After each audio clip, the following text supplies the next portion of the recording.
రెండో అధ్యాయం చెప్తున్నప్పుడు జగన్ ప్రభు మీతో చాలా మందికి ఈ విషయాలు ఆ, ఆ, ఇంగ్లీష్ లో ఉన్నది ప్రస్తుతానికి నేను అనువాదం చేసి తెలుగులో మీకు అందరికీ చూపిస్తానని చెప్తున్నారు. అందుకని తెలుగులోకి అనువాదం పూర్తి చేయడం జరిగింది. వాస్తవానికి దానికి తప్పు కూడా నాదే. యాక్చువల్గా జగన్ ప్రభు ఎప్పుడో నాకు ఇచ్చారు, కానీ తెలుగులోకి ట్రాన్స్లేట్ చేయమని నాకున్నటువంటి సమయాభావం వల్ల నేను సరైన సమయంలో ఆయనకు అందించలేకపోయినాను. అందుకు ప్రతిఫలంగా నేనే ఇప్పుడు మీతో చెప్పుకోవాల్సినటువంటి అవసరం వస్తుంది అనమాట.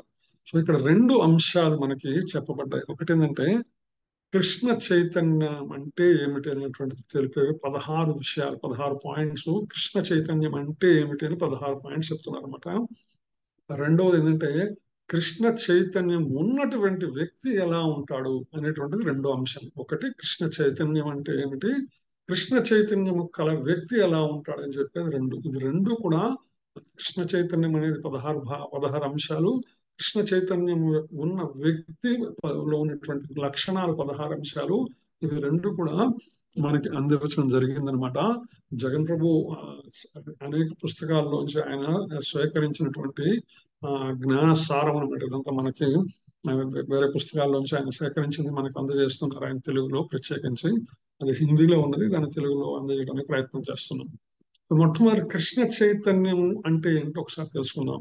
శిలా ప్రభుపాద కృష్ణ చైతన్యంపై అనేక నిర్వచనాలు చెప్పారు. ఆయన అనేక రకాలుగా దాన్ని నిర్వచించారు. కృష్ణ చైతన్యం అంటే ఏమిటని అనేక రకాలుగా భక్తులకు అర్థమయ్యే రీతిలో చెప్పడానికి ప్రయత్నం చేశారు. అయితే అందులో కేవలం 16 మాత్రమే ఇక్కడ వివరించబడ్డాయి అనమాట. ఒక 16 మాత్రమే సెలెక్టెడ్ అనమాట. 16 చాలా ఉన్నాయి, కొన్ని సెలెక్టెడ్ అనమాట. ఏదైతే విష్ణు సహస్రనామంలో ఆ, ఋషిభి పరిగీత అనేటువంటి ఆ, విషయం చెప్పారు. అంటే ఋషులు అనేక రకాలైనటువంటి నామాలు చెప్పారు. అందులో కేవలం గుణరూపమైన కొన్ని 1000 నామాలు మాత్రమే నేను ఇక్కడ ఇస్తున్నానని ఆయన వ్యాస భగవానుడు చెప్తున్నాడు. విష్ణు సహస్రనామం అంటే కేవలం ఆయన స్వామివారికి 1000 పేర్లే కాదు, ఆయనకు అనేక పేర్లు ఉన్నాయన్నమాట. అంటే సృష్టిలో ఆయన పేర్లు ఏందంటూ ఏది ఉండదన్నమాట. అయితే ఏంటంటే అందులో ముఖ్యమైనటువంటి ఒక 1000 పేర్లు మాత్రమే ఏ విధంగా అయితే భీష్మ భగవానుడు మనకి విష్ణు సహస్రనామ రూపంలో అందించాడో, అదే విధంగా ఇక్కడ భగవద్భక్తులు అనేటువంటి వాళ్ళు కృష్ణ చైతన్యం గురించిన 16 నిర్వచనాలను ఇక్కడ మనకు అందజేశారు. ఒక్కొక్కటిగా మనం చదువుకుందాం. మొట్టమొదటి ఏంటంటే కృష్ణ చైతన్యము యొక్క అర్థం భగవంతునితో నిత్య సంబంధాన్ని ఏర్చుకుని తన కర్తవ్యాన్ని నిర్వహించడం. కృష్ణ చైతన్యం అంటే ఏంటంటే భగవంతునితో తనకున్నటువంటి నిత్య సంబంధాన్ని తెలుసుకుని దాన్ని నిర్వహించడం. ఇది ఒకటి అన్నమాట. అదే కృష్ణ చైతన్యం అంటే.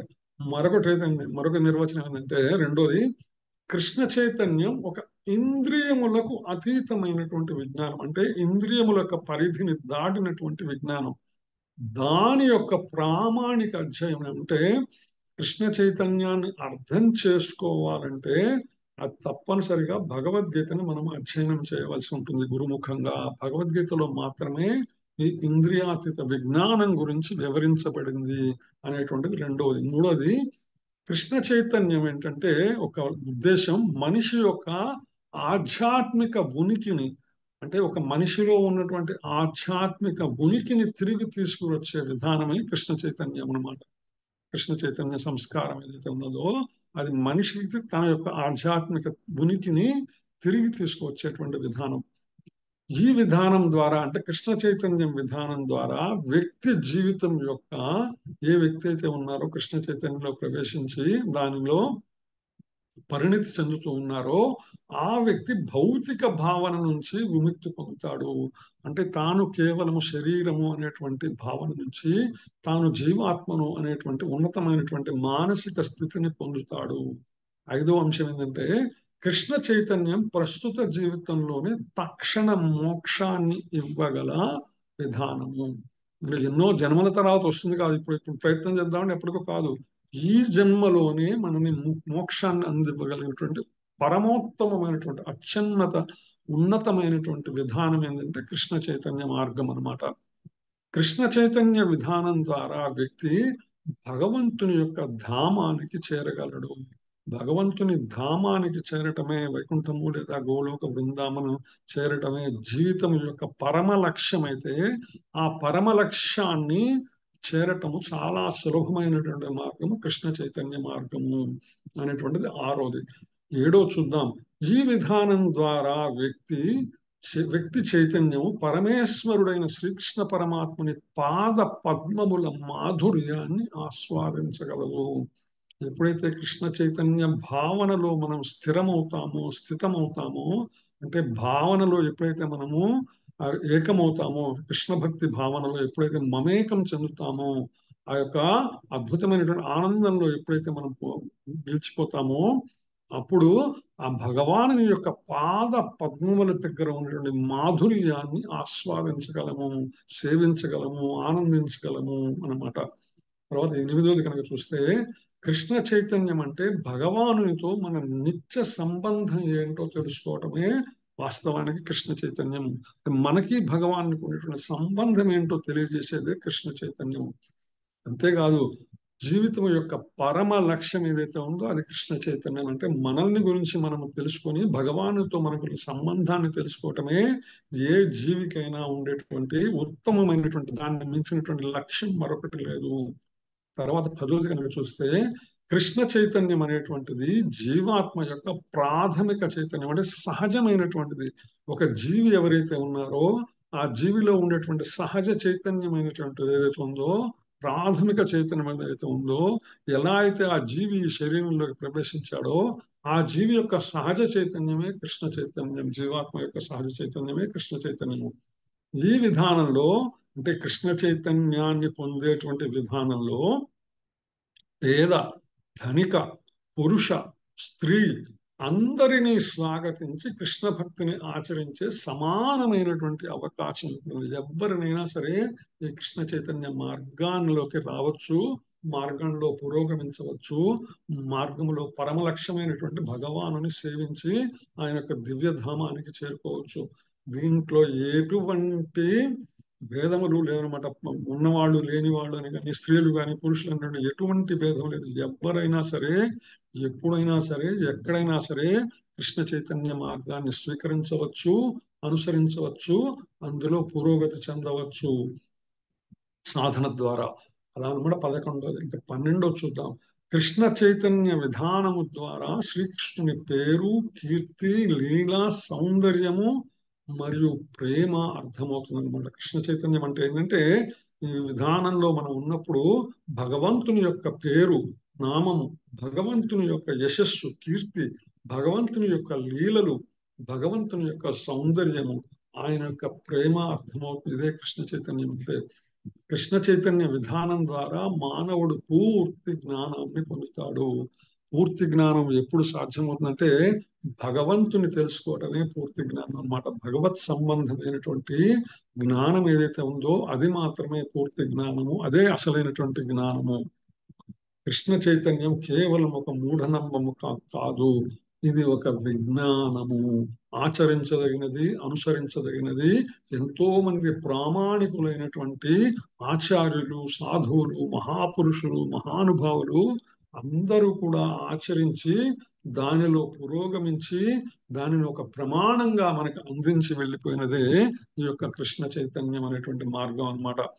అంతేకాదు, కృష్ణ చైతన్యం కల ఒక వ్యక్తి తన బాధ నుంచి విముక్తి పొందే విధానం. ఎప్పుడైతే కృష్ణ చైతన్యాన్ని మనం మేల్కొల్పామో, భగవంతునికి ఎప్పుడు కూడా సంపూర్ణ శరణాగతి చేశామో, భగవత్ కర్మాచరణలో సదా నిమగ్నమై ఉన్నామో, అప్పుడు ఆటోమేటిక్ గా భౌతికమైనటువంటి బాధలన్నింటినీ కూడా అధిగమించినటువంటి ఉత్తమమైనటువంటి మార్గం వస్తుంది. కృష్ణ చైతన్య విధానాన్ని అనుసరించటం వల్ల, ఆచరించటం వల్ల, సాధన చేయటం వల్ల. ఇది జీవిత సమస్యల్ని పరిష్కరించగల ఒక ఆధ్యాత్మిక సంస్కృతి.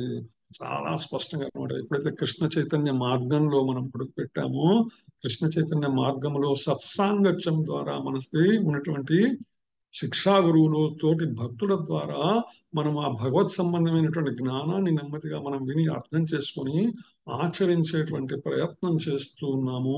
అప్పుడు ఆటోమేటిక్ గా మన జీవితానికి సంబంధించిన సమస్యలన్నీ కూడా పరిష్కరించబడతాయి. ఇదే ఒక ఉత్తమమైనటువంటి ఆధ్యాత్మిక సంస్కృతి. ఇది ఒక కల్చర్ అన్నమాట, ఒక సంస్కృతి. మనకు తెలియకుండానే ఆ సంస్కృతిలో మనము ఇమిడిపోతాము. మనలో ఆ సంస్కృతిని మనం పెంపొందించుకుంటాము. చివరికి సంస్కృతిలో ఒక భాగం అయిపోతాం అన్నమాట. ఇది కృష్ణ చైతన్యం యొక్క నిర్వచనాలు. ఈ 16 నిర్వచనాలు కూడా సెలెక్టెడ్ నిర్వచనం, కొన్ని ఎంపిక చేయబడినటువంటి నిర్వచనాలు. ఇవన్నీ కూడా శ్రీల ప్రభుపాద మనకి ఇచ్చినటువంటి కృష్ణ చైతన్యం యొక్క నిర్వచనాలు అన్నమాట. తర్వాత రెండో అంశంగా కృష్ణ చైతన్యం ఉన్నటువంటి వ్యక్తి ఎలా ఉంటాడో చూద్దాం అనమాట. శ్రీలా ప్రభుపాద చే తెలియబడినటువంటి కృష్ణ చైతన్య వ్యక్తి అనేక లక్షణాలు ఉంటాయి. కృష్ణ చైతన్యం ఉన్నటువంటి వ్యక్తి, కృష్ణ చైతన్యం ఉన్నటువంటి వ్యక్తిలో అనేక లక్షణాలు ఉంటాయి అనమాట. ఇవన్నీ కూడా మనం లిస్ట్ చేసుకుని ఈ 16లో కూడా మనం టిక్ పెట్టుకుందాం, 1 by 1 పెట్టుకుని ఏవైతే లేవో అవి పెంపొందించుకునేటువంటి ప్రయత్నం చేద్దాం అనమాట. ఇప్పుడు ఆ విధంగా 16 గుణాలను కూడా పెంపొందించుకున్న వాళ్ళు అవుతాం అనమాట. శ్రీరాముడికి 16 ఉత్తమమైనటువంటి గుణాలు ఉండేవిట. ఆ సందర్భం వచ్చినప్పుడు శ్రీరాముడి 16 గుణాల గురించి కూడా మనం చెప్పుకుందాం. అట్లా ఈ 16 లక్షణాలని మనము పెంపొందించుకోవాలా. 16 లక్షణాల్లో కొన్ని మనం ఆల్రెడీ ఇప్పటికే పొంది ఉండవచ్చు. అందుకని లేని వాటిని పెంపొందించుకునేటువంటి ప్రయత్నం చేస్తాం కాబట్టి చాలా శ్రద్ధాభక్తులతో మనం విందాం. ఒకటో పాయింట్ ఏంటంటే, కృష్ణ చైతన్యం కల వ్యక్తి కుటుంబం, మానవత్వం, జాతీయతతో ముడిపడి పనిచేయవలసిన అవసరం లేదు. అంటే తను ఎక్కడి నుంచి వచ్చినప్పటికీ కూడా, ఏ కుటుంబం నుంచి వచ్చినప్పటికీ కూడా, ఎటువంటి మానవుడైనా జాతి అయినా కూడా దానిని ముడిపెట్టుకోవాల్సిన అవసరం లేదు. ఎవరైనా సరే ఈ కృష్ణ చైతన్యంలో భాగస్వాములు అవ్వచ్చు, పురోగమించవచ్చు. ఇది వాటిని పట్టించుకోడు కృష్ణ చైతన్యం అనేటువంటి వ్యక్తి అనమాట. అంటే తనని వెనక్కి తిరిగి చూసుకోడు, ఇప్పుడు ముందు చూపే భగవంతుని వైపే తన దృష్టి అంతా కలిగి ఉంటాడు. అంతేకాదు, కృష్ణ చైతన్యం ఉన్నటువంటి వ్యక్తి ఏం చేస్తారంటే అన్ని రకాల భయాల నుంచి విముక్తుడవుతాడు. ఎందుకంటే సర్వరక్షకుడైనటువంటి భగవంతుణ్ణి ఆశ్రయించున్నాడు కాబట్టి ఏది మిగిలిన ఏది కూడా అతనికి భయం కాదు. చివరికి పరీక్షిత్ మహారాజు లాగా మరణాన్ని కూడా ఆయన ఆనందంగా స్వీకరిస్తాడు అనమాట. భగవద్భక్తి ఉన్నటువంటి వ్యక్తి అతడు కృష్ణ భక్తికి అనుకూలమైన వస్తువులు, వ్యక్తులు మరియు నియమాలను స్వీకరిస్తాడు. ఆనుకూల్యస్య సంకల్ప, ప్రాతికూలస్య వర్జిత అనే విధంగా అయితే చెప్పుకుంటాం మనం. అనుకూలమైనటువంటి వస్తువులు గాని, వ్యక్తులు గాని, నియమాలని గాని స్వీకరిస్తాడు. ఏ వ్యక్తులు, ఏ వస్తువులు, ఏ నియమాలైతే తనలో కృష్ణ భక్తిని పెంపొందించడానికి ఉపయోగపడతాయో వాటిని స్వీకరిస్తాడు. ఏ వ్యక్తులు, ఏ వస్తువులు, ఏ నియమాలు తన భక్తికి, కృష్ణ భక్తికి ప్రతికూలమవుతాయో, అంటే తన కృష్ణ భక్తిలోకి దానిలో పురోగమించకుండా, ముందుకు వెళ్లకుండా ఏదైతే ఆపుతుంటాయో వాటిని వదిలేస్తాడనమాట. కృష్ణ చైతన్యం ఉన్న వ్యక్తి నిస్సందేహంగా కీర్తిమంతుడు. అంటే తనకు తెలియకుండానే కృష్ణ చైతన్యం ఉన్నటువంటి వ్యక్తి కీర్తిమంతుడయ్యేటువంటి అవకాశం, యశస్సు వచ్చి అతనికి చేరుతుంది అనమాట. ఎందుకంటే కృష్ణ చైతన్యము కలిగి ఉంటాడు కాబట్టి ఆటోమేటిక్ గా ప్రజలందరూ అతన్ని గుర్తిస్తారు. ఉన్నతమైనటువంటి వ్యక్తిత్వము కలవాడు, ఉన్నతమైనటువంటి విలువలు కలవాడు అనేటువంటి కీర్తి. కానీ ఇది అతనికి పట్టింపు ఉండదన్నమాట. దేవతలు, ఋషులు, సామాన్యులు, కుటుంబం, మానవ జాతి మరియు పితృదేవతలలో ఎవరికి అతడు రుణపడి ఉండడు, లేదా ఎవరికి సేవకుడు కాదు. ఎందుకంటే అతను పూర్తిగా తన కర్మలన్నిటిని కూడా భగవతర్పితం చేసి భగవత్ సేవలో నియుక్తుడై ఉంటాడు కాబట్టి ఇంకా మరెవ్వరికి కూడా అతను రుణపడి ఉండడు. ఏదైతే దేవరుణం, ఋషి రుణం, పితృణం అని ప్రతి జీవికి పుట్టుకతోనే వస్తుందో, ఈ రుణాలన్నిటిని కూడా రుణ విముక్తుడవుతాడు. రుణాల నుంచి, ఈ అప్పుల నుంచి బయటపడిపోతాడు అన్నమాట. ఇప్పుడు భగవద్భక్తి మీద నిరంతరమైనటువంటి సేవా తత్పరత ఉన్నటువంటి వ్యక్తి అనమాట. అతడు స్వయంగా ఇంద్రియ తృప్తి నుంచి కూడా విముక్తుడయ్యాడు. స్వయంగా అంటే తనకు తానుగా ఇంద్రియములను మాత్రమే తృప్తి కలిగించేటువంటి విధి విధానాలు ఏవైతే ఉన్నాయో, భౌతికమైనటువంటి సంపర్కములు ఏవైతే ఉన్నాయో వాటన్నిటి నుంచి కూడా విముక్తి పొందుతాడు. శ్రీకృష్ణ సేవ చేస్తున్నప్పుడు ఎవరైనా తనను గౌరవించినా లేదా అవమానించినా అతను పట్టించుకోడు. ఇందాక చెప్తున్నాను, నిస్సందేహంగా కీర్తిమంతుడు అవుతాడు, కానీ ఆ కీర్తిని ఎటువంటి పరిస్థితుల్లో అతను పట్టించుకోడు. తనకి ఇంత కీర్తి వచ్చింది, తనని ఇంత గౌరవిస్తున్నారు అనేటువంటి ఆలోచన ఎప్పుడు ఉండదు. లేదా ఎవరన్నా అవమానించినా కూడా పట్టించుకోడు. ఇతనేంది ఇట్లా ఉన్నాడు, విచిత్రంగా ఉన్నాడు, పంచ కట్టుకొని ఉన్నాడు, పిలక పెట్టుకొని ఉన్నాడు, నుదుటి మీద తిలకం పెట్టుకొని ఉన్నాడు, చేతిలో ఒక జపమాల పెట్టుకుని అంటే అవన్నీ పట్టించుకోవడం అనమాట భౌతికంగా అయినటువంటి. ఎందుకంటే మనస్సుని కూడా భగవంతుని యొక్క పాదార విందాల దగ్గర సమర్పించిన వాడు కాబట్టి కృష్ణుని సేవించడానికి అతడు విశేష ప్రయత్నాలు చేయడానికి సిద్ధంగా ఉంటాడు. ఏమాత్రం అవకాశం వచ్చినా కూడా భగవద్భక్తిలో భగవంతుణ్ణి సేవించడానికి విశేషమైనటువంటి ప్రయత్నం చేస్తాడు. తనకు కష్టమైనా కూడా ఎంతో ప్రేమతో శరీరం సహకరించినా సహకరించకపోయినా విశేషమైనటువంటి ప్రయత్నం చేస్తుంటాడు. కానీ ఇంద్రియ తృప్తి కోసం అటువంటి ప్రయత్నాలు ఎప్పుడు కూడా చేయడం అనమాట. ఇది కృష్ణుని సేవించడానికి అతను చేసేటువంటి విశిష్ట ప్రయత్నం కృష్ణ చైతన్య వ్యక్తి ఉండేటువంటి లక్షణం అన్నమాట. అదో ఏంటంటే శ్రీకృష్ణ చైతన్య సాధనలో తనకు సహాయం చేసే వ్యక్తిని మాత్రమే అతను తన ప్రియమిత్రునిగా పరిగణిస్తాడు. తనకి ఎవరు ప్రియమిత్రుడు అంటే ఎవరైతే తన భక్తి మార్గంలో ముందుకు వెళ్ళడానికి సహాయపడుతున్నారో అతనిని మాత్రమే తన ప్రియమిత్రునిగా పరిగణిస్తాడు. వేరొకరిని ఎవరిని కూడా పరిగణించడు అనమాట. అతడు సామాజిక మరియు రాజకీయ పరిస్థితులతో ప్రభావితం కాడు. తన చుట్టూ సమాజంలో జరుగుతున్నటువంటివి కానీ రాజకీయ సంబంధమైన విషయాలు కానీ తన భక్తి మార్గాన్ని ప్రభావం చేసేవిగా ఉండవు. వాటిని ఎప్పుడు కూడా వాటిని అవి భక్తిని ప్రభావితం చేసేట్టుగా అతను వాటిని స్వీకరించడం అనమాట. ప్రభావితం కాదు. అతడు శ్రీకృష్ణుని భక్తి కార్యకలాపాలలో నిమగ్నమై తన భౌతిక శరీర గుర్తింపును కూడా మర్చిపోతాడు. అంటే భగవంతుని యొక్క భక్తి సాధన చేసేటువంటి ప్రక్రియలో భగవంతుని సేవించేటువంటి ప్రక్రియలో తాను శారీరకంగా పడేటువంటి ఇబ్బందులన్నిటినీ కూడా అతను లెక్క చేయనమాట. అవన్నీ కూడా చాలా తాత్కాలికమైనవి, ఇవన్నీ కూడా పట్టించుకోవాల్సిన అవసరం లేదనేటువంటి స్పృహ కలిగి ఉంటాడు అనమాట. అతను భౌతిక శరీరం మీద ఆధారపడ్డు మరియు భౌతిక శరీరం యొక్క ఆదేశాలను అనుసరించడు. శరీరం చెప్పేటువంటి విషయాల గురించి ఆలోచించడు. ఎప్పుడు కూడా తాను భగవంతుని యొక్క సేవలోని నిమగ్నమై ఉండాలి అనేటువంటి ఆలోచనలో ఎప్పుడు కూడా ఉంటాడనమాట. కృష్ణ చైతన్యం కల వ్యక్తికి కర్మకాండ మరియు జ్ఞానకాండ పట్ల ఆసక్తి ఉండదు. అతనికి కేవలము ఏది చేయాలి అనేటువంటి భగవత్ సేవ మాత్రమే. వ్యక్తిగతమైనటువంటివి సామాజికమైనటువంటి కర్మల గురించి కానీ జ్ఞానము గురించి కానీ అతనికి దృష్టి ఉండదనమాట. ఎందుకంటే నిరంతరము కూడా భగవంతుని సేవలో నిమగ్నమై ఉంటాడు కాబట్టి. శ్రీకృష్ణుని పూర్తిగా ఆశ్రయించడం అంటే మనస వాచ కర్మణ అంటే మనస్సు ద్వారా కానీ వాక్కు ద్వారా కానీ తన కర్మ ద్వారా కానీ పూర్తిగా భగవంతుని శ్రీకృష్ణ భగవాన్ని ఆశ్రయించి ఉంటాడు కాబట్టి అతను ఎప్పటికీ కూడా పతనము చెందేటువంటి అవకాశం లేదు. ఆధ్యాత్మిక మార్గంలో ఎప్పటికీ పతనం చెందడు. ఎప్పటికైనా సరే ముందుకు వెళ్ళటమే కానీ వెనక్కి వెళ్ళటం అనేటువంటి అవకాశం ఉండదు.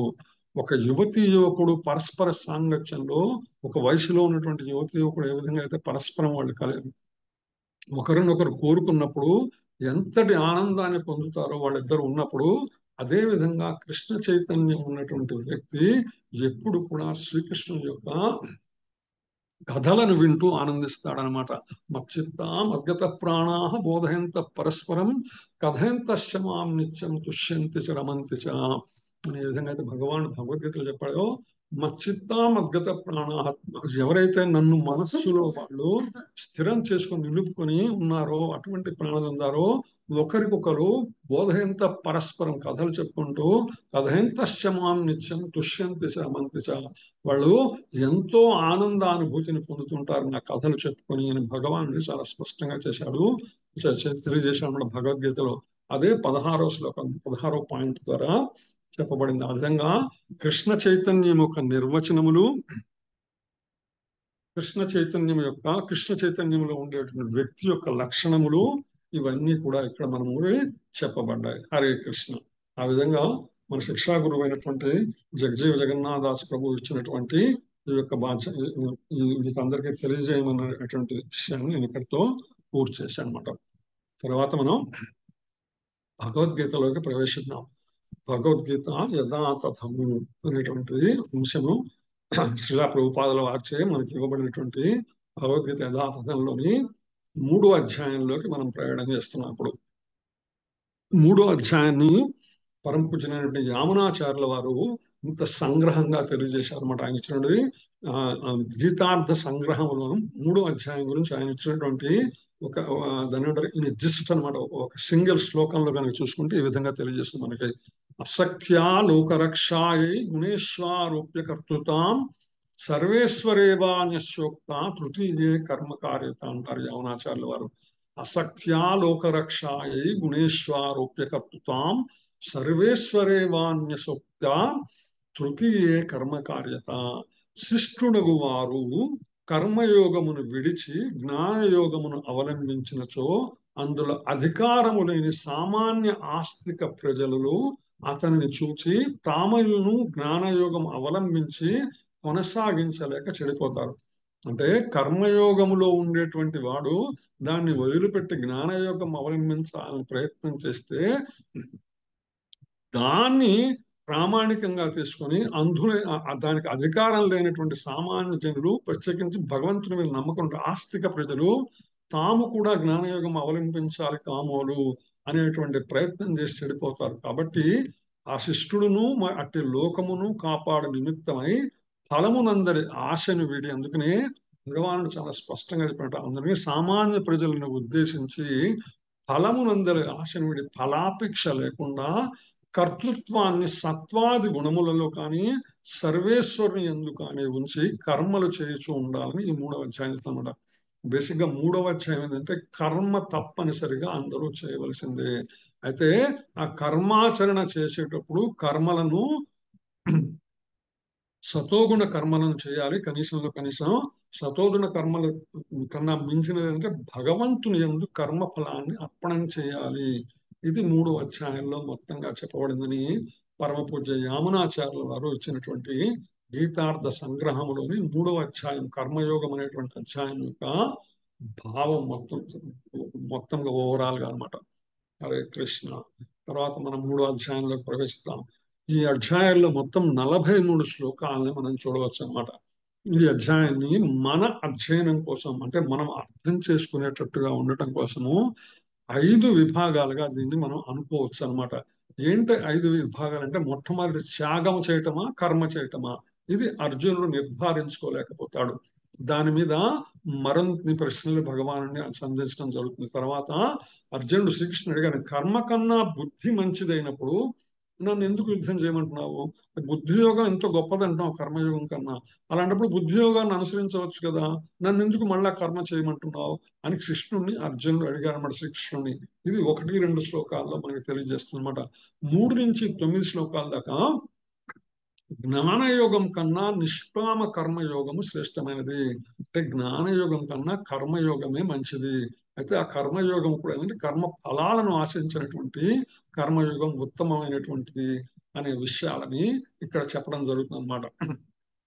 10 నుంచి 16 శ్లోకాలకి కర్మకాండ నుంచి కర్మయోగం వరకు, అంటే కర్మకాండ ఏంటి కర్మయోగం ఏంటి, ఈ రెండిటి గురించి వివరాలు కూడా భగవానుడు మనకి 10 నుంచి 16వ శ్లోకం దాకా చెప్తారు. అంటే 10-11 శ్లోకాల్లో యజ్ఞాచరణ ద్వారా ఆనందాన్ని పొందే విధానము, యజ్ఞంలో నివేదించిన ఆహారం దొంగతనంతో సమానమైన విషయాన్ని 12-13 శ్లోకాల్లో, యజ్ఞం త్యాగం లేని జీవితం పాపంతో కూడినటువంటిది అనేటువంటి విషయాన్ని 14 నుంచి 16 శ్లోకాలు చెప్తాను. తర్వాత ఏదైతే నిష్కామ కర్మని ఏదైతే చెప్పాడో, అంటే జ్ఞానయోగం కన్నా నిష్కామ కర్మ ఏది శ్రేష్టం అని చెప్పారో, అది 17 నుంచి 35 శ్లోకాల దాకా నిష్కామ కర్మ సరైన ఉదాహరణ అనేటువంటి విషయాన్ని భగవానుడు తెలియజేస్తా ఉంటే, ఆత్మజ్ఞాని కర్మాచరణ వైరాగ్యంతో కూడినది. ఆత్మజ్ఞాని అయినటువంటి వాడు ఏం చేస్తారంటే కర్మాచరణ చేస్తాడు, వైరాగ్యంతో చేస్తాడు అనే విషయం చెప్తారు. ఆ సందర్భంగా జనక మహారాజు ఏ విధంగా కర్మాచరణ చేసింది, తాను ఏ విధంగా కర్మాచరణ ప్రమాణాలు పాటించింది, సామాన్యులు ఉత్తములను దాన్ని అనుసరిస్తారనే విషయాలని మనకి 20-24 శ్లోకాలు 20 నుంచి 24 శ్లోకాలు చెప్తారనమాట. అలాగే 25 నుంచి 29 శ్లోకాల దాకా కర్మయోగి వైరాగ్యంతో కర్మ చేయను, తామే చేయుచున్నామనుకునే మూర్ఖులకు ఇబ్బంది కలిగించరు.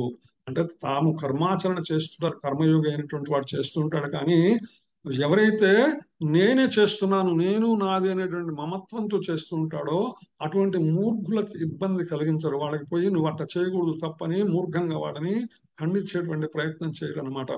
అయితే ఏంటంటే వారికి అవసరమైన ఎటువంటి కర్మాచరణ చేయగలరో అటువంటి కర్మలను ఇస్తే నెమ్మది నెమ్మదిగా భగవద్భక్తి మార్గంలో మళ్లించేటువంటి ప్రయత్నం చేస్తారు. తర్వాత 30 నుంచి 32 శ్లోకాల దాకా శ్రీకృష్ణుని కోసం ఎలా కర్మాచరణ చేయాలి, అతని ఆదేశాలని పాటించడం పాటించకపోవడం అనే విషయాల గురించి మనకి తెలియజేస్తే 33 నుంచి 35 శ్లోకాల దాకా ఇతరులను అనుసరించడం కన్నా పవిత్రతకై వ్యక్తి స్వధర్మాన్ని ఆచరించవలసి. శిలా ప్రభుపాద అనేక సందర్భాలు ఎవరిని కూడా అనుకరించవద్దు, ఉత్తమమైనటువంటి భక్తులని అనుసరించండి, వాళ్ళని కూడా అనుకరించద్దు, అనుసరించేటువంటి ప్రయత్నం చేసేవాడి అనే విషయాన్ని మనకి 33, 34, 30 శ్లోకాలు చెప్పడం జరుగుతుంది అనమాట. చివరగా 36 నుంచి 43 శ్లోకాల దాకా ప్రధానమైనటువంటి శత్రువు ఏదైతే వ్యామోహం ఉందో దాన్ని అధిగమించడమే అసలు ముఖ్యమైనటువంటి విషయము అనే విషయాన్ని 36 నుంచి 43 శ్లోకాల దాకా చెప్తాను. అంటే 37, 40 శ్లోకాల దాకా వ్యామోహం, అసంతృప్తి, భౌతిక బంధకారకము. ఈ వ్యామోహం ఏదైతే ఉంటుందో, అసంతృప్తి అనేటువంటిది ఏదైతే ఉందో అది భౌతిక అని బంధకారకం, భౌతికంగా మనల్ని మరింత కట్టిపడేసేటువంటి ఈ రెండు విషయాలు అనమాట. జ్ఞానమును కప్పి త్రిగుణములపై ప్రభావం చూపిస్తుంది. త్రిగుణములు ఏం చేస్తాయంటే మన జ్ఞానాన్ని కప్పివేసేటువంటి ప్రభావం చూపిస్తాయి అన్నమాట. ఇంద్రియ నియంత్రణ ద్వారా వ్యక్తి వ్యామోహాన్ని అధిగమించి ఆధ్యాత్మిక బుద్ధితో మనస్సుని స్థితపరచుకోవచ్చును అనేటువంటి విషయం. అంటే చివరిలో సొల్యూషన్ ఇచ్చారనమాట భగవాన్ అనమాట. ఎలా మనం ఈ యొక్క నిష్కామ కర్మలో మనం ముందుకు వెళ్ళొచ్చు అంటే దానికి చివరిలో భగవానుడు 41, 42, 43 శ్లోకాలు అంటే చెప్పడం జరిగిందన్నమాట. ఇంద్రియ నియంత్రణ చేసుకుంటూ తద్వారా వ్యక్తి వ్యామోహాన్ని అధిగమించి ఆధ్యాత్మిక బుద్ధితో మనస్సును స్థితపరచుకోవడం ద్వారా, అంటే నిష్కామ కర్మ చేయటం ద్వారా, జ్ఞానయోగం కన్నా నిష్కామ కర్మ చేయటం ద్వారా మనము భగవంతుని యందు స్థితం అవ్వచ్చు, ఆయనని మనము మనసులో నింపుకోవచ్చు అనే విషయాలన్నింటినీ కూడా ఈ కర్మయోగం అనేటువంటి 3వ అధ్యాయంలో మనకి భగవద్గీతలో 43 శ్లోకాల ద్వారా చెప్పబడింది. హరే కృష్ణ. తర్వాత మొట్టమొదటి శ్లోకంలోకి ప్రయాణం చేద్దాం. అర్జున ఉవాచ జాయసి చేత్ కర్మణస్తే మతా బుద్ధిర్జనార్దన తత్కిం కర్మణి ఘోరే మాం నియోజసి కేశవ. హరే కృష్ణ. ప్రభు ఎవరు చదివే? హరే కృష్ణ. హరే కృష్ణ. అర్జున ఉవాచ జాయసి చేత్ కర్మణస్తే మతా బుద్ధిర్జనార్దన తత్కిం కర్మణి ఘోరే మాం నియోజయసి కేశవ. భావం. అర్జునుడు పలికెను, ఓ జనార్దన, ఓ కేశవ, కామ్యకర్మ కంటే బుద్ధి మంచిదని నీవు తలిస్తే ఎందుకు నన్ను ఈ ఘోరమైన యుద్ధంలో నియోగించాలని కోరుతున్నావు? హరే కృష్ణ. హరే కృష్ణ. సో జనార్దన, కేశవ, జ్ఞానం అనేది కర్మ కంటే శ్రేష్టమైతే మరి నన్ను ఎందుకు, కర్మ కన్నా జ్ఞానం గొప్పదంటున్నావు కదా, మరి ఎందుకు నన్ను కర్మం చేయమంటున్నావు, యుద్ధం చేయమంటున్నావు, ఇంతమందిని ఎందుకు చంపమంటున్నావు అని మరొకసారి ప్రశ్నించాడు గత అధ్యాయంలో చెప్పినటువంటి. శ్రీకృష్ణ భగవానుడు గత అధ్యాయంలో అర్జును దుఃఖసాగర్ నుంచి బయటకు తీసుకురావడం కోసం ఆత్మ యొక్క నిజమైనటువంటి స్థితిని పోయిన గీతాసారమైనటువంటి 2వ అధ్యాయంలో తెలియజేయడం జరిగిందనమాట. ఆత్మానుభవం తెలిపే బుద్ధియోగం కూడా కృష్ణ భక్తి రసభావన తెలియజేస్తుంది. అంటే బుద్ధియోగ మార్గం ఏదైతే ఉన్నదో ఇది ఆత్మానుభవాన్ని తెలియజేస్తుందన్నమాట. ఆత్మానుభవాన్ని తెలియజేసే బుద్ధియోగం కూడా తద్వారా ఎప్పుడైతే బుద్ధియోగాన్ని అనుసరించి ఆత్మానుభవాన్ని, ఆత్మ అంటే ఏంటో తెలుసుకున్నామో, ఆత్మ అంటే ఏమిటో తెలుసుకున్నప్పుడు అది ఆటోమేటిక్ గా కృష్ణ భక్తి రసభావాన్ని మనకి తెలియజేస్తుంది. అంటే కృష్ణ చైతన్యంలో పరమాత్మని, నేను శరీరమును కాదు నేను ఆత్మను అనేటువంటి బుద్ధియోగం ద్వారా ఎప్పుడైతే మనం తెలుసుకుంటామో అటువంటి జ్ఞానం ఏదైతే ఉన్నదో, భగవంతుని యొక్క నేను అంశను అనేటువంటి జ్ఞానం ఏదైతే ఉందో అప్పుడు ఆటోమేటిక్ గా అది మరింత మనం కృష్ణ భక్తిలో ఉండేటట్టుగా మనల్ని తెలియజేస్తుంది అనమాట. కొన్నిసార్లు ఏంటంటే కృష్ణ భక్తి భావం అనేది జడత్వంగా భావిస్తూ ఉంటారు కొంతమంది అనమాట, తప్పుగా భావించబడుతుంటుంది అని శిలా ప్రభుపాద భాషలో తెలియజేస్తున్నారు. ఎందుకంటే ఆ విధంగా అంటే కృష్ణ భక్తి భావన అంటే జడత్వం, అంటే ఏమీ ఎవరితో కూడా సంబంధం లేనటువంటి కర్మయోగం అనేటువంటి భావనలో ఉంటారు, వైరాంగ స్థితి అనుకుంటారు. కానీ అట్లా ఆ విధంగా అపార్థం చేసుకున్న వాళ్ళు ఏం చేస్తారంటే కృష్ణనామాన్ని జపించడం కోసం ఏకాంత స్థానానికి వెళ్తారన్నమాట. వాళ్ళు ఎవరితో సంబంధం లేకుండా ఎక్కడో కూర్చుని మేము మాత్రం భగవంతునిపై దృష్టి సారించి సాధన చేస్తామని చెప్తారనమాట. కానీ వాస్తవానికి శిలా ప్రభుపాద ఏం చేస్తారంటే చెప్తున్నారంటే కృష్ణ భక్తి అది సంపూర్ణంగా శిక్షణ పొందకుండా, అంటే సంపూర్ణంగా కృష్ణ భగవానుని గురించి అవగాహన లేకుండా ఏకాంత స్థలంలో కృష్ణనామం జపం చేయటం అనేది అంత మంచి పద్ధతి కాదు. తద్వారా వ్యక్తి త్వరగా పతనము చెందేటువంటి అవకాశం ఉన్నది. అందుకనే శిలా ప్రభుపాచార్య ఎప్పుడు చెప్పారంటే సత్సాంగత్యం ద్వారా మాత్రమే మనం భక్తిలో మరింత స్థిరపడి మరింత ముందుకు వెళ్ళగలమని చెప్తారనమాట. ఏకాంతంగా ఉండటం వలన మనం అంతగా పురోగమించలేము. ఏ క్షణానైనా సరే భౌతికమైనటువంటి మాయా ప్రభావానికి లోనై పతనం చెందేటువంటి అవకాశం ఉంది. కాబట్టి కృష్ణ భక్తి భావం అంటే జడత్వము, అంటే తనని తాను ఒక్కడిగా ఐసోలేట్ చేసుకోవటం అనేటువంటి భావన కాదు అని శిలా ప్రభుపాద మన భాష్యంలో హెచ్చరిస్తున్నారు అనమాట. అలా చేయటం ద్వారా ఏదో చెట్టు కింద కూర్చొనో ఏదో అరణ్యంలో కూర్చొనో జపం చేస్తుంటే ఒకవేళ ఏంటంటే అది తెలిసి అమాయకమైనటువంటి జనులు భక్తి ప్రశంసలు మాత్రమే లభిస్తాయి తప్ప కృష్ణ భక్తి మార్గంలో ముందుకెళ్ళేటువంటి అవకాశం ఉండదు. అందుకే అర్జునుడు సైతం కృష్ణ భక్తి భావన అంటే క్రియాశీలక జీవనం నుండి తను కూడా ఏంటంటే ఇలా చెప్తున్నా కాబట్టి బుద్ధియోగాన్ని అనుసరించి నేను కూడా కర్మ మానేసి వెళ్ళి నేను కూడా ఏకాంత స్థలంలో తపస్సు చేసుకుంటాను అని చేయాలని భావిస్తున్నాడు. అందుకని ఇటువంటి ప్రశ్న వేశారని శిలా ప్రభుపాద తమ భాష్యం ద్వారా తెలియజేశారు అనమాట. అంటే కృష్ణ భక్తి అంటే నీ మీద భక్తిని పెంపొందించుకున్నాయి యుద్ధ అనే విషయాన్ని చెప్పి యుద్ధం నుంచి ఎట్లాగైనా తెలివిగా తప్పించుకున్నావు అనే ఆలోచన అర్జునుడు చేస్తున్నాడు అని శిలా ప్రభుపాద భాష్యంలో ప్రస్తావించారన్నమాట. అయితే ఏంటంటే అందులో కూడా ఒక ఉత్తమమైనటువంటి మంచి గుణం ఏంటంటే ఒక ఉత్తమమైనటువంటి విద్యార్థి తనకి ఏ విధంగా సంశయం వస్తే తన గురువు ముందు ఆ విషయాన్ని ఉంచి ఉత్తమమైనటువంటి మంచి మార్గాన్ని చూపించమని అడుగుతాడో, ఇక్కడ కూడా అర్జునుడు చేసినటువంటి గొప్ప విషయం ఏంటంటే ఆ ప్రశ్నని అంటే నువ్వు చెప్పావు కదా ఇక అయిపోయి నేను వెళ్తున్నాను అనేటువంటి మాట కనకుండా కృష్ణుని ముందే పెట్టడం వల్ల తనలో ఉన్నటువంటి సంశయాన్ని అనమాట. అందుకే ఎప్పుడైనా సరే మనం ఏంటంటే మనం ఏదైనా ఆధ్యాత్మికమైనటువంటి విషయం గురించి వింటున్నప్పుడు ఏమాత్రం అది చిన్నదైనా కావచ్చు పెద్దదైనా కావచ్చు మనసులో ఏదైనా సరే సంశయం ఉంటే మన గురువుల ముందు మనం ప్రస్తావించాలి. దాన్ని అది చిన్నది కావచ్చు పెద్దది కావచ్చు. ఏది అయ్యో ఇది చాలా చిన్నది నేను చెప్తే ఏమనుకుంటారనే భావన ఉండకూడదు అనమాట. అది ఎంతదైనా కూడా మన శిక్షా గురువుల ముందు మనం కనుక ప్రస్తావిస్తే కూడా శిక్షా గురువులు అవి కనుక సమాధానం చెప్పగలిగితే తమకు తెలిసి ఉంటే సమాధానం చెప్తారు. ఇక్కడ తెలియకపోతే దాన్ని గురువుల ద్వారా సరైనటువంటి శాస్త్ర ప్రామాణిక ఆధారాల ద్వారా అటువంటి ప్రశ్నలకి సమాధానం చెప్పారు. ఎందుకంటే ఒకసారి చిన్న చిన్న ప్రశ్నలు కూడా చాలా విశేషమైన లోతైనటువంటి భావాన్ని బయటకు తీసేటువంటి అవకాశం ఉంటుందన్నమాట. అందుకే శ్రీమద్ భాగవతంలో కూడా మనకి చెప్పినట్టు ఎవరైతే భగవత్ సంబంధ జ్ఞానమైనటువంటి ప్రశ్నలు వేస్తారో వారి ద్వారా ప్రశ్నలు అడిగిన వారు ప్రశ్నలకు సమాధానం చెప్పిన వారు ప్రశ్నలు సమాధానాలు విన్నవారు కూడా భగవద్భక్తి మార్గంలో మరింత ముందుకెళ్తారనే విషయాన్ని అనేక సందర్భాల్లో మీకు ప్రస్తావించాను. చివరిలో అందుకని ఏమైనా ప్రశ్నలు ఉన్నాయని నేను అడుగుతుంటాను ప్రతిసారి అనమాట. యాజ్ యూజువల్ గా చాలా తక్కువ సార్లు మాత్రమే ప్రశ్నలు వస్తూ ఉంటాయి.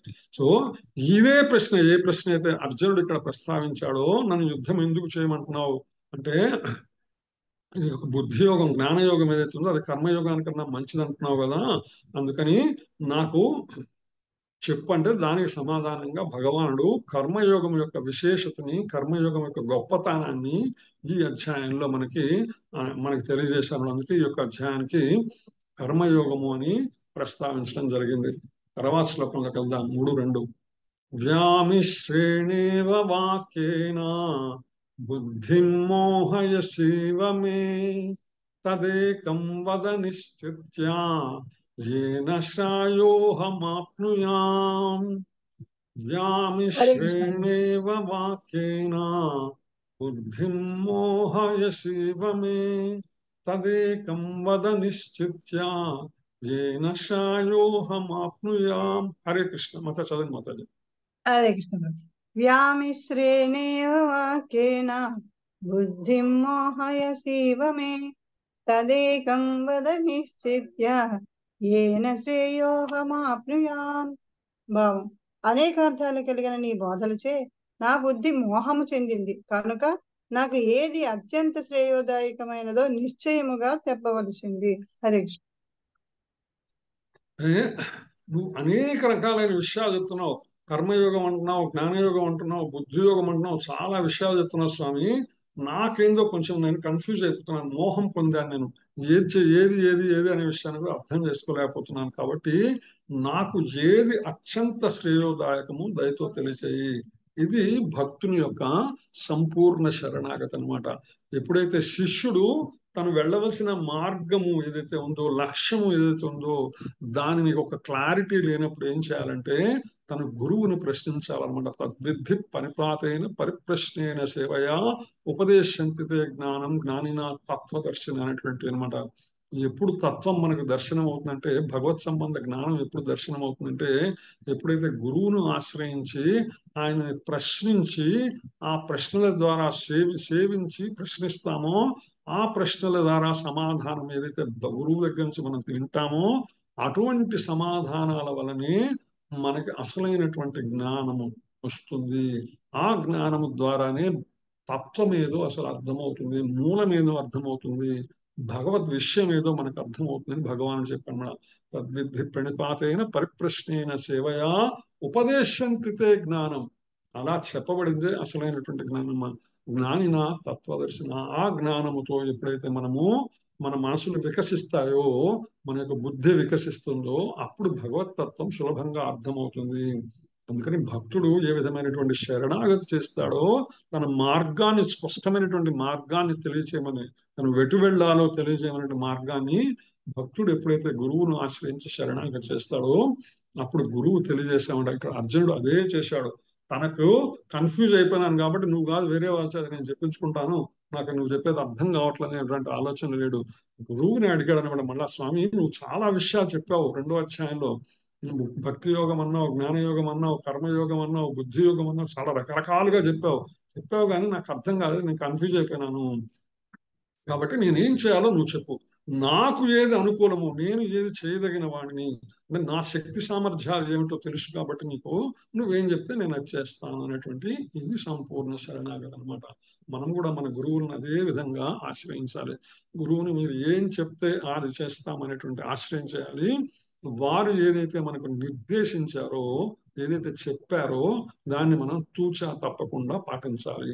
భగవద్గీత ఉపోద్ఘాతంగా గడిపిన అధ్యాయంలో అనేక విషయాలు చెప్పబడ్డాయన్నమాట. సాంఖ్యయోగం గురించి చెప్పాడు భగవానుడు, బుద్ధియోగం గురించి చెప్పాడు, బుద్ధిచే ఇంద్రియ నిగ్రహం చెప్పాడు, ఫలాపేక్ష రహితగా కర్మ చేయటం ఎట్లాగో చెప్పాడు, ప్రారంభ దశలో సాధకుని స్థితి ఎలా ఉంటుందనే విషయాలను చెప్పాడు. కానీ ఇవన్నీ కూడా ఒక పద్ధతి ప్రకారం వివరించబడలేదని శిలా ప్రభుపాద తమ భాష్యంలో తెలియజేస్తారు, భగవద్గీత యథాతథంలో అనమాట. అందుకని వాటి సంపూర్ణమైన వాటి అన్నిటి మీద కూడా ఒక చక్కటి అవగాహన వచ్చే వరకు, అదేవిధంగా ఆచరణ చేయటం కూడా, నువ్వు చెప్పినవన్నీ నేను ఆచరించగలనో లేదో, అది ఎలా ఆచరించగలో ఒక పద్ధతి ఒక ప్రొసీజర్ కావాలి కదా. ఇప్పుడు ఏదైనా సరే ఒక వంట పదార్థం తయారు చేయాలంటే దానిలో అనేకమైనటువంటి దినుసులు కావాల్సి ఉంటాయి. ఆ కావాల్సిన దినుసులని లిస్టు చెప్పేస్తే సరిపోతుందా? ఎలా చేయాలో కూడా చెప్పవలసినటువంటి అవసరం అంటే అనమాట. ఒక పదార్థం ఎలా చేయాలో కూడా చెప్తే గానీ అది అంత సులభంగా రాదు. ఒకవేళ చెప్పినా కూడా ఒక్కోసారి అది మనం చేసేటువంటి సమయంలో ముందు వెనకలైనా కూడా లేదు, వేడి చేయాలంటే ఎంత వేడి చేయాలనే డౌట్ వస్తుంది. అట్లా అనమాట అనేక సందర్భాలు, అనేక డౌట్లు వస్తాయి. అటువంటిప్పుడు శిక్షా గురు అవసరం ఉంటుంది అనమాట. అందుకోసం ఏంటంటే ఏ విధంగా ఇది చిన్న చిన్న పనులకు కూడా మనం ఎవరైతే పెద్దల మాట విని మనం ముందుకెళ్తూ ఉంటామో, ఇంట్లో చేసే చిన్న పనులకు కూడా అదే విధంగా భగవత్ సంబంధమైనటువంటి ఆధ్యాత్మిక మార్గము ఎలా చేయాలో అనేక విషయాలు చెప్పావు నువ్వు. కానీ అవన్నీ ఒక క్రమ పద్ధతిలో, నేను ఎలా చేయగలను, నేను ఎలా చేయాలనే పద్ధతి కనుక నువ్వు చెప్తే నేను ఆచరిస్తాను. అందుకని అర్జునుడు అట్లా అడిగినాడు. బయటికి అస్పష్టంగా గోచరించే అనేక విషయాలన్నింటినీ కూడా ఇప్పుడు దాకా చెప్పిన సాంఖ్యయోగము, బుద్ధి యోగము, ఇంద్రియ నిగ్రహము, కర్మ ఫలాపేక్ష రహిత కర్మ, సాధకుడి పరిస్థితి, ఇవన్నీ కూడా నాకేదో కొంచెం క్లారిటీ మిస్ అవుతుంది. ఒక ఆర్డర్లో, ఒక సీక్వెన్స్ లో, ఒక పద్ధతి ప్రకారం చెప్పోయా స్వామి, నేను ఆ విధంగా ముందుకెళ్తాను అని అర్జునుడు కృష్ణ భగవానుని వేడుకుంటున్నాడు. ఆ విధంగా సాధారణ వ్యక్తి సైతం ఎటువంటి కల్పనలు, వ్యతిరేక వివరణ లేకుండా అంగీకరించే అవకాశం ఉంది. ఎప్పుడైతే ఒక క్రమ పద్ధతిలో ఒక చక్కగా వర్ణించబడిందో, వివరాలన్నీ కూడా డీటెయిల్డ్ గా చెప్పబడ్డాయో, అప్పుడు అందరూ కూడా అనుసరించేటువంటి మార్గం ఉంటుందన్నమాట. అందుకని అర్జునుడు ఆయన కోసం కాదు, మన కోసం, స్వామి కూడా అర్జునుడి గురించి కాదు, మన కోసము ఇటువంటి ఉన్నతమైనటువంటి జ్ఞానాన్ని, ముఖ్యమైనటువంటి అనమాట, అంటే అత్యంత ఉన్నతమైనటువంటి జ్ఞానాన్ని మనకి భగవద్గీత ద్వారా అందించాడు. తన ప్రశ్నల ద్వారా శ్రీకృష్ణునిపై నిష్ట కలిగిన వారికి భగవద్గీత యొక్క అంతరార్థం తెలుసుకొని కృష్ణ భక్తి రసభావన మార్గంలో సులభం చేస్తున్నాడు. అంటే మనలాగా ఎవరైతే కృష్ణ భక్తి భావాన్ని పెంపొందించుకొని కృష్ణ భక్తి మార్గంలో ముందుకు వెళ్ళాలని అనుకుంటున్నారో వాళ్ళ కోసం అర్జునుడు ఇటువంటి ప్రశ్న వేశాడనమాట. అంటే నువ్వు అనేక విషయాలు చెప్పావు, దాని ద్వారా నేను మోహం పొందాను, కాబట్టి నాకు ఏది మంచిదో ఎలా చేయాలో చెప్పవయ్యా స్వామి అని ఈ శ్లోకంలో అర్జునుడు అడగడం జరిగిందనమాట. తర్వాత శ్లోకంలోకి వెళ్దాం. శ్రీ భగవాను వాచ, ఎప్పుడైతే భగవానుని సంపూర్ణ శరణాగతితో ఆశ్రయించాడో అప్పుడు భగవానునికి నోరు తెరవడం మొదలుపెట్టాడు అన్నమాట. శ్రీ భగవాను వాచ లోకేస్మిన్ ద్వివిధా నిష్టా పురా ప్రోక్తా మయా నఘ జ్ఞానయోగేన సాంఖ్యానాం కర్మయోగేన యోగినాం. హరికృష్ణ మాత చదవండి మొదలు. హరే కృష్ణ ప్రభు. శ్రీ భగవాన్ వాచ లోకేస్మిన్ ద్వివిధా నిష్ఠా పురా ప్రోక్త మయా నఘ జ్ఞానయోగేన సాంఖ్యానాం కర్మయోగేన యోగినాం. శ్రీకృష్ణ భగవానుడు పలికెను, పాపరహితుడైన అర్జున, ఆత్మానుభూతి కొరకు ప్రయత్నించే మానవులు రెండు రకాలుగా ఉన్నారని నేను ఇదివరకే వివరించాను. ఒకరు దానిని జ్ఞానముతో కూడిన తాత్విక కల్పన ద్వారాను, మరొకరు భక్తి యోగము ద్వారాను అర్థం చేసుకోగోరుతారు. హరే కృష్ణ. సో భగవాన్ ఏం చెప్తున్నా అంటే లోకేస్మిన్ ద్విధానిష్ట, రెండు రకాలైనటువంటి విషయాలు ఉన్నాయి, విధానాలు ఉన్నాయి. ద్విధ రెండు రకాలు ఉన్నాయన్నమాట. పాపరహితుడైనటువంటి ఓ అర్జున, ఆత్మానుభూతిని పొందగలిగినటువంటి మానవులు, అంటే నేను ఆత్మను, నేను భగవంతుని యొక్క పరమాత్మ యొక్క అంశను అనేటువంటి భగవతత్వం, భగవంతునితో జీవుడికి పరమాత్మకు ఉన్నటువంటి సంబంధమైన ఉన్నటువంటి జ్ఞానాన్ని తెలుసుకోవాలనే విషయాలు వ్యక్తులు రెండు రకాలుగా ఉంటారు. ఒకళ్ళు సాంఖ్యం ద్వారా, అంటే తాత్విక కల్పనలు, అంటే ఒక లాజికల్ గా అనమాట, ఇది ఎక్కడి నుంచి వచ్చింది, ఎలా వచ్చింది, ఇది రావడానికి కారణం ఏంది, దీనికి మొదలు ఎక్కడా, దీని చివరి ఎక్కడా, ఇట్లా అనమాట. భౌతికమైనటువంటి తమకున్నటువంటి పరిమిత జ్ఞానంలో ఉన్నటువంటి కల్పన ద్వారా అర్థం చేసుకోవడానికి ప్రయత్నం చేస్తే, మరికొందరు భక్తి యోగం ద్వారా దాన్ని అర్థం చేసుకునే ప్రయత్నం చేస్తారు. ఒకళ్ళు తాత్వికమైనటువంటి కల్పన ద్వారా, ఇప్పుడు భగవంతుడు ఏడి అంటే ఏది చూపించని కొంతమంది అడుగుతుంటారు కదా, ఏడు నీకు తెలుసా భగవంతుడు ఉన్నాడని, ఉంటే చూపించి ఉంటుంటారు కదనమాట. అట్లా అనమాట, ఇటువంటి తాత్విక కల్పనల ద్వారా ప్రయత్నం చేసేటువంటి కొంతమంది ప్రయత్నం చేస్తుంటారు అనమాట. కానీ భక్తి ఉన్న వారికి భగవంతుడు అన్ని చోట్ల ఏ విధంగా అయితే దర్శనమిస్తాడో అదే విధంగా ఇక్కడ భగవానుడు చెప్తున్నామట. రెండు రకాలు ఉన్నారు. ఒకళ్ళు తాత్విక కల్పన ద్వారా, జ్ఞానయోగం ద్వారా అర్థం చేసుకోవాలని ప్రయత్నం చేస్తారు, మరొకరు భక్తి యోగం ద్వారా అర్థం చేసుకునేటువంటి ప్రయత్నం చేస్తారు. నేను గతంలో మీకు ఒక చిన్న ఒకటి రెండు మూడు సందర్భాల్లో చెప్పున్నాను అనమాట. ఒక నది ఉన్నది, ఆ నదికి యువతల ముగ్గురు యోగులు కూర్చొని ఉన్నారు, అవతల స్వామి ఉన్నారన్నమాట, శ్రీకృష్ణ భగవానుడు ఉన్నాడు.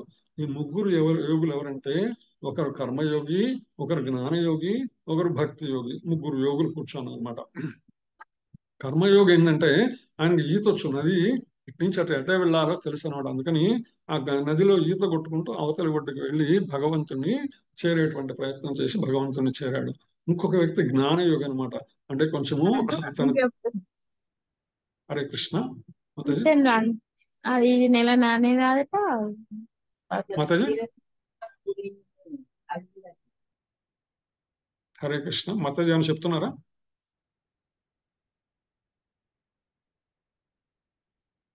ఓకే మాతాజీ అన్మ్యూట్ అయింది. Okay okay okay. సో ఒక నదికి యువతల వైపుగా ముగ్గురు యోగులు ఉన్నారు. ఒకరు కర్మయోగి, ఒకరు జ్ఞానయోగి, ఇంకొకరు భక్తి యోగి. ఆ నదికి అవతల వైపుని భగవానుడు శ్రీకృష్ణ భగవానుడు అన్నమాట.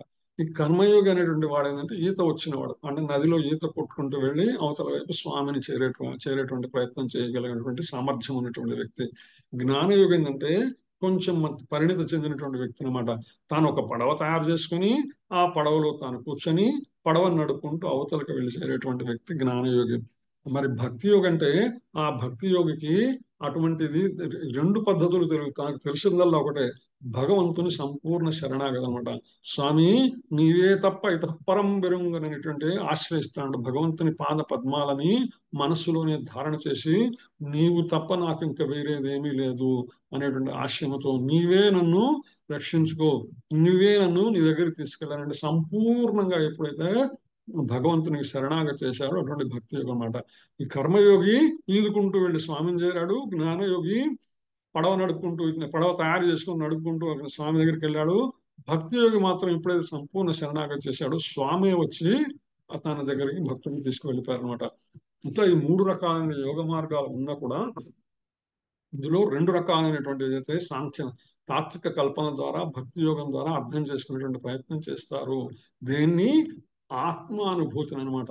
అంటే ఆత్మ గురించినటువంటి జ్ఞానాన్ని, ఆత్మ జీవాత్మ పరమాత్మ, జీవాత్మ పరమాత్మ సంబంధము, ఈ జ్ఞానాన్ని భక్తి యోగం ద్వారా అర్థం చేసుకునే ప్రయత్నం చేస్తారు. ఈ సందర్భంగా కొన్ని డిక్షనరీలోని పదాలని మీకోసం తెలియజేస్తాను. ఒకటి ఏంటంటే ధర్మం. అంటే ధర్మం అంటే ఏంటంటే లోకాన్ని ధరించేది. నిఘంటువులలో మన డిక్షనరీలో చెప్పిన విషయం అంటే లోక వ్యవహారాలను అందరికీ న్యాయం జరిగే పద్ధతిలో నిర్వహించేది ధర్మం అనమాట. అలాగే శృతి స్మృతుల ధర్మబద్ధమైనటువంటి కృత్యాలను తెలియజేస్తాయి. మొత్తం ధర్మం 10 రకాలుగా ఉంటున్నటువంటి ఒక నిఘంటు యొక్క వ్యాఖ్యానం అనమాట.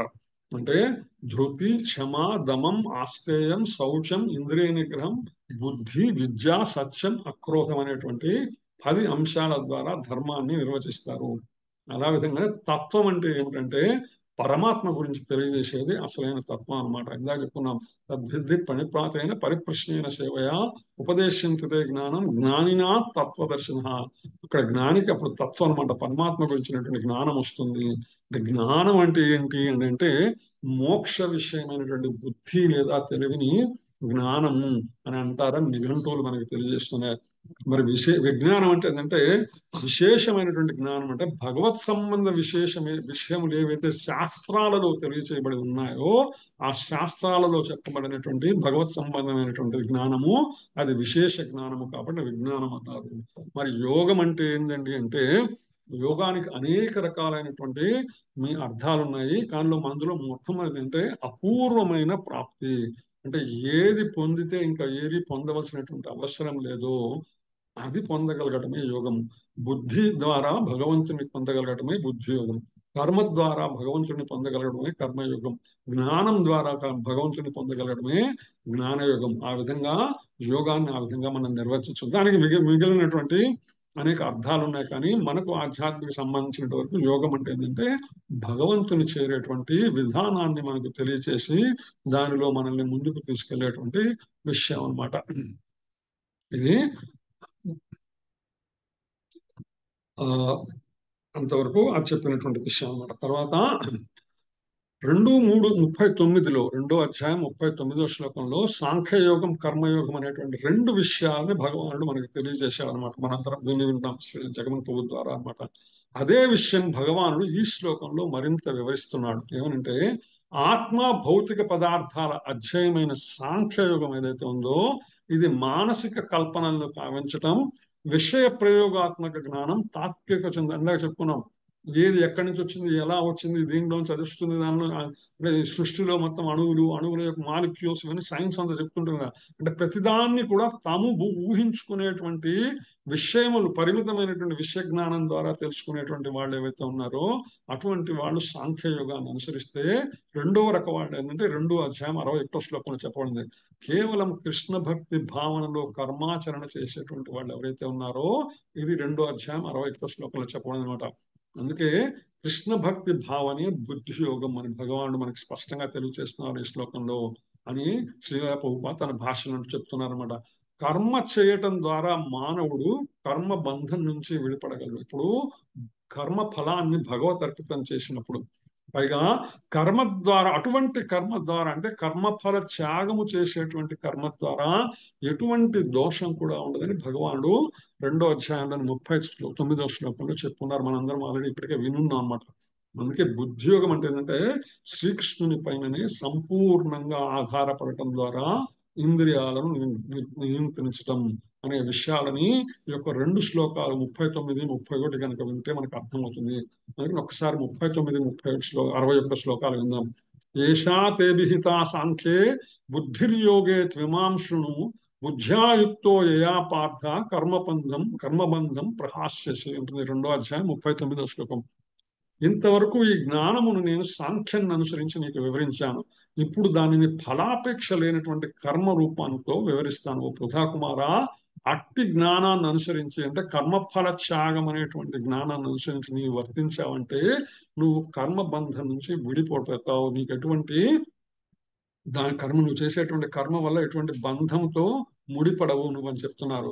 అదే 61వ శ్లోకంలో తాని సర్వాణి సంయమ్య యుక్త ఆసీత మత్పరః వశేహి యస్యేంద్రియాణి తస్య ప్రజ్ఞా ప్రతిష్ఠిత.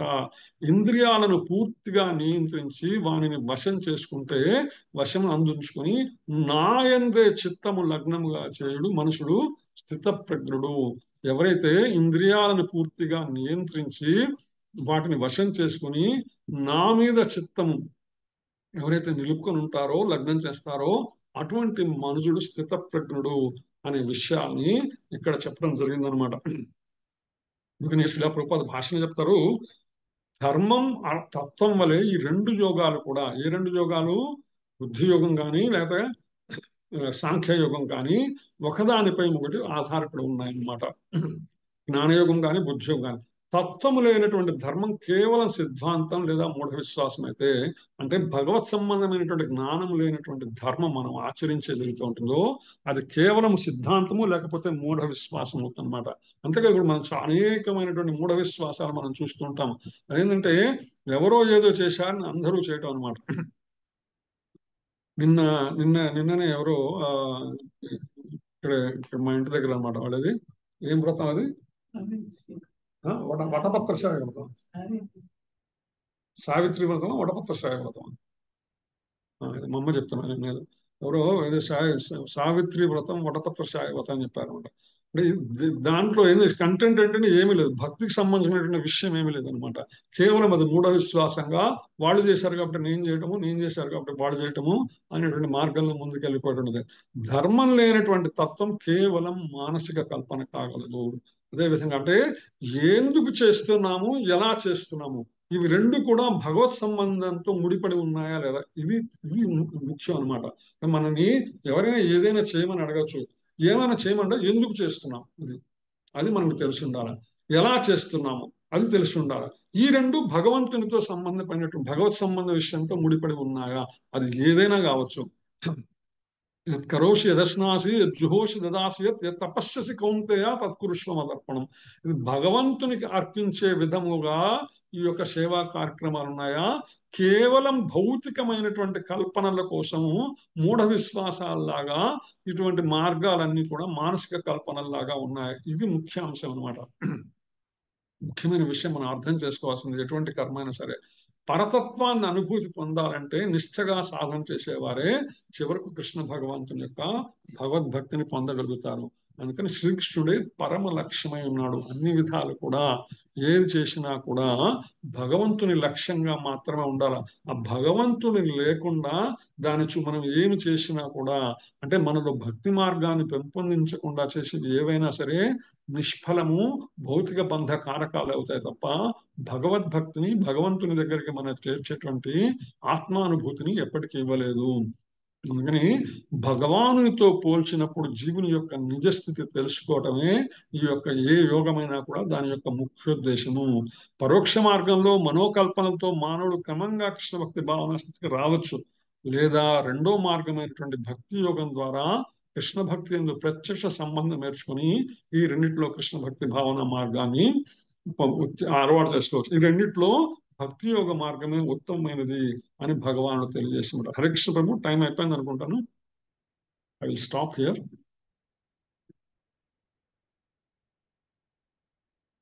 ఇప్పటిదాకా చెప్పుకునేటువంటి విషయాలు ఏమైనా సరే ఉన్నదా? Okay, very good. ఓకే, ఇంకా 10 నిమిషాలు ఉంటాం. Okay, very good. సో ఈ రెండిటిని కూడా సాంఖ్యయోగం అంటే తాత్విక కల్పన ద్వారా చేసేటువంటి సాంఖ్యయోగము, కృష్ణ చైతన్యంతో కూడినటువంటి బుద్ధి యోగము, ఈ రెండింటి మధ్యన ఒకసారి కంపేర్ చూద్దాం అన్నమాట. సాంఖ్యయోగం పరోక్ష మార్గం అంటే ఇండైరెక్ట్ వే అనమాట. అంటే నేరుగా భగవంతునితో సంబంధం లేకుండా ఎప్పటికో మనల్ని భగవంతుడి దగ్గర తీసుకువెళ్ళే అవకాశం ఉన్నటువంటి మార్గం సాంఖ్యయోగం. అదే సందర్భంలో బుద్ధియోగం ఏదంటే కృష్ణ చైతన్యంతో బుద్ధియోగం ఏదైతే ఉందో ఇది ప్రత్యక్ష మార్గం, నేరుగా డైరెక్ట్ రూట్ అనమాట. మన కర్మను నేరుగా కృష్ణ చైతన్యం కోసం ఆచరించేటువంటి విధానం. మనం ఏ కర్మాచరణ చేస్తున్నామో, మనం ఏదైతే భగవన్ నామస్మరణ చేస్తున్నామో, 16 మాలలు జపం చేస్తున్నామో, ఏకాదశి వ్రతం చేస్తున్నామో, ఇవన్నీ కూడా కృష్ణ కథలు వింటున్నాము, కృష్ణ లీలలు వింటున్నాము, శ్రవణం కీర్తనం విష్ణు స్మరణం అర్చనం పాదనం అర్చనం వందనం పాదసేవనం దాస్యం సాఖ్యం ఆత్మనివేదనం, ఈ నవవిధ భక్తి మార్గాన్ని ఏదైతే అనుసరిస్తున్నామో ఇది ప్రత్యక్ష మార్గం అన్నమాట. తర్వాత సాంఖ్యయోగం ఎటువంటిదంటే వ్యక్తిగత ప్రయత్నంపై ఆధారపడటం. అంటే మనం ఎంతవరకు దానిని ఎఫర్ట్ చేయగలము అనేటువంటి తమ పరిమితమైనటువంటి సామర్థ్యంతో ప్రయోగాత్మకంగా జ్ఞానం తత్వం ద్వారా అర్థం చేసుకునే వారి కోసం అన్నమాట. ఇది తమకి వాళ్ళు ఎవరైనా సరే ఈ మార్గంలో వెళ్ళాలంటే వాళ్ళకున్న పరిమిత జ్ఞానంతో, ఇప్పుడు ఉదాహరణకి ఏంటంటే భగవద్గీత పుస్తకం ఉన్నది, భగవద్గీతని మనం తీసుకొని మా అంతటా మనం చదువుకున్నాము, మనకు ఎంతవరకు అర్థమవుతుంది, ఆ అర్థమైన దాంట్లోంచి మనం ఎంత లోతుగా వెళ్ళగలము. శిలాప్రభుపాద భాష్యం ఇచ్చినప్పటికీ కూడా మనంతటా మనం చదివితే శిలాప్రభుపాద భాష్యం మనకు అర్థం కాకపోవచ్చు. కానీ ఎప్పుడైతే మనం ఆచార్యుల ద్వారా, మన గురువుల ద్వారా, మన శిక్షా గురువుల ద్వారా విన్నామో అప్పుడు మరింత అవగాహన మనకు వచ్చేటువంటి అవకాశం. మనంతటా మనం చదువుకునేది ఇప్పుడు ఉదాహరణకు మన పిల్లలు ఉన్నారు, స్కూల్స్ ఉన్నాయి, కాలేజెస్ ఉన్నాయి, అన్నిట్లో టెక్స్ట్ బుక్స్ ఉంటాయి కదా. ఎవరైనా సరే ఆ టెక్స్ట్ బుక్స్ సిలబస్ అని ఆధారపడే కదా చదువులు చెప్పేది. ఆ టెక్స్ట్ బుక్స్ అని ఆధారపడి చదువులు చెప్పినప్పుడు స్కూల్ ఎందుకు, కాలేజీలు ఎందుకు? ఆ పుస్తకాలు అప్పుడు కొనుక్కొని ఇంట్లో కూర్చొని ఎవరికి వాళ్ళు ఆ పుస్తకాలు చదువుకొని తద్వారా ఆ జ్ఞానాన్ని పొంది పరీక్షలకు వెళ్ళి రాసి రావచ్చు కదా. కాదు, అది సాధ్యం కాదు. ఎందుకంటే అది ఎవరో ఎక్స్ప్లెయిన్ చేస్తే గానీ అర్థమయ్యేటువంటి విషయం కాదు. అదేవిధంగా భగవద్గీతను కూడా, భగవంతుని యొక్క భక్తి మార్గాన్ని కూడా మనం ఏంటంటే సాధన ద్వారానే, మనము సత్సాంగత్యం ద్వారానే మనము పెంపొందించుకోగలము. మన వ్యక్తిగతమైనటువంటి ప్రయత్నంపై ఆధారపడటము అంత సులభమైనటువంటి విషయం. ఎవరో చాలా మంది వెరీ రేర్ పర్సన్స్ ఉంటారు, ఎవరో కోటికొక్కడు ఎవరన్నా ఉంటారు, వాళ్ళు ఏంటంటే జస్ట్ ఇంట్లో కూర్చొని చదివి రాసి పాస్ అయ్యేటువంటి వాళ్ళు ఉంటారు.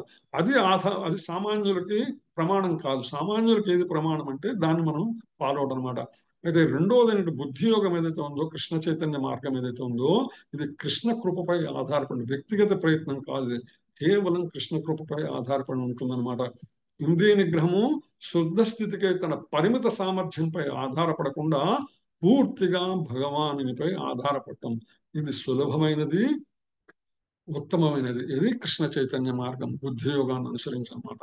తర్వాత సాంఖ్యయోగంలో విజయంపై సందేహం. అంటే తద్వారా మనము అంతిమ లక్ష్యాన్ని చేరవచ్చు, చేరుకోలేకపోవచ్చు. అంటే చివరి మెట్టైనటువంటి కృష్ణ కృపని పొందొచ్చు, పొందలేకపోవచ్చు.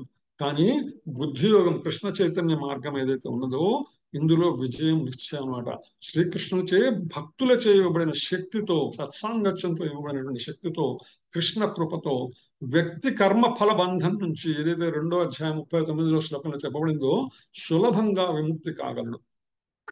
ఈ విధమైనటువంటి యోగ మార్గంలో ఎటువంటి లోపము లేదు. ఎందుకంటే అనేకమైనటువంటి మహానుభావులు, మహాభక్తులు, ఆచార్యులు, గురువులు వీరందరూ కూడా ఆచరించి ప్రామాణికంగా మన ముందు చూపించి మన కళ్ళ ముందే వాళ్ళు ఉన్నతమైనటువంటి భగవద్భక్తి భావనా స్థితిలో, కృష్ణ భక్తి భావనా స్థితిలోకి వెళ్ళడం మనందరం సాక్షాత్తుగా మనందరం చూస్తున్నటువంటి విషయం.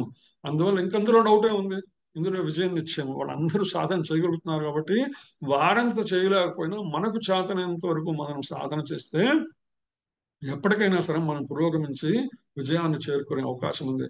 వేరే సాంఖ్యయోగాన్ని అనుసరించి భగవంతుని చేరినటువంటి వాళ్ళని ఎంతమందిని చూస్తాం మనం ఆల్మోస్ట్ ఎవరు కనపడరు మనకు అసలు అనమాట.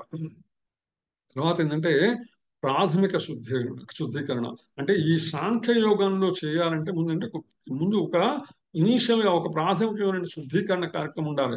నిర్దేశించిన విధానం ద్వారా అవసరం ఇంద్రియాలను క్రమంగా శుద్ధి చేసే తాత్విక మార్గ ప్రక్రియ. అంటే ఒక స్పెసిఫిక్ ప్రోగ్రామ్ అనమాట. తప్పనిసరిగా ఆ మార్గం ద్వారా మాత్రమే ప్రయాణించి అందులో చెప్పినటువంటి నియమ నిబంధనలన్నిటినీ ఆచరించి తాత్విక కల్పనల ద్వారా పరిమిత సామర్థ్యం ద్వారా భగవంతుడిని అర్థం చేసుకునేటువంటి ప్రయత్నం చేస్తే ఇది తాత్విక మార్గ ప్రక్రియ. ఇది ప్రాథమికమైనటువంటి శుద్ధీకరణ. వేరాజ్ బుద్ధి యోగంలో, కృష్ణ చైతన్య మార్గంలో ఇందులో లక్ష్యము మార్గము రెండు ఒకటే. కృష్ణ చైతన్యమే శుద్ధి ప్రక్రియ. అంటే మనం ఎక్కడికి చేరాలి, ఎలా చేరాలి, ఈ రెండు కూడా తెలియజేసేదే కృష్ణ చైతన్య ప్రక్రియ. చాలా సులభం అనమాట. 1, 2, 16 ఒకే ఒక మంత్రం, 2 ఏకాదశులు, 16 మాలలు చెప్పడం, 16 మాలలు చెప్పడం చేయటం. ఇంతకు మించి ఇంకేం లేదు. 1, 2, 16 ఏవైతే 4, 1, 2, 4, 16 అంటే 4 నియమాలు. నో మీట్ ఈటింగ్, మాంసాహారము, మద్యపానము, జూదము, వ్యభిచారం, ఈ 4టికి దూరంగా ఉండటము, 2 ఏకాదశులు చేయటము, హరే కృష్ణ మహామంత్రం, హరే కృష్ణ కృష్ణ కృష్ణ హరే హరే, హరే రామ రామ రామ హరే అనే ఒక మంత్రాన్ని 16 మాలలు జపం చేయటము. ఇంతే మినిమం. ఇది స్టాండర్డ్ ప్రిస్క్రిప్షన్ అనమాట. ఇది అందరికీ కూడా ఇదే చైతన్య మార్గము, ఇదే లక్ష్యము, రెండింటినీ తెలియజేసేది ఇదే అనమాట. ఆ విధంగా ఈ యొక్క సాంఖ్య యోగాన్ని, బుద్ధి యోగాన్ని రెండింటినీ కూడా భగవానుడు మనకి వివరించేటువంటి ప్రయత్నము ఈ అధ్యాయంలో చేస్తారు. తద్వారా మనము కృష్ణ చైతన్య మార్గంలో మరింత ముందుకు వెళ్ళాలనేటువంటి అవకాశంతో అన్నమాట. హరే కృష్ణ. ఇప్పుడు ఈ యొక్క శ్లోకం పూర్తయింది. ఇక్కడితో నేను ఆపుతున్నాను. మిగిలిన శ్లోకాలు, మిగిలిన విషయాలు మనము మళ్ళా వచ్చే వారం మాట్లాడుకుందాం.